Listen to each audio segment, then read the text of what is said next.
રાજસ્થાનના આબુ રોડ નજીક આવેલી માવલ પોલીસ ચેકપોસ્ટ પર રાજસ્થાનની રિકો પોલીસ દ્વારા કરવામાં આવેલી કામગીરીમાં લાખો રૂપિયાની કિંમતના મુદ્દામાલ સાથે 3 શખ્સો ઝડપાયા છે। પાલનપુર તરફથી રાજસ્થાનમાં પ્રવેશતી એક ખાનગી ટ્રાવેલ્સ બસને રોકીને પોલીસે જ્યારે તપાસ કરી ત્યારે બસમાં સવાર 3 મુસાફરો પાસેથી શંકાસ્પદ સોના ચાંદીના દાગીના મળી આવ્યા।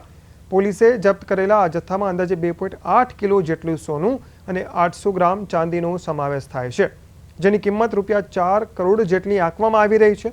પકડાયેલા 3 મુસાફરો પાસે આ દાગીનાને લગતા કોઈપણ પ્રકારના અધિકૃત બિલ કે દસ્તાવેજો ન મળી આવ્યા। પ્રાથમિક તપાસમાં મુસાફરો કોઈ સંતોષકારક જવાબ ન આપી શકતા પોલીસે ત્રણેયની અટકાયત કરી છે। રિકો પોલીસ આ દાગીના ક્યાંથી લાવવામાં આવ્યા હતા, કોને પહોંચાડવાના હતા તે અંગેની તપાસ કરી રહી છે।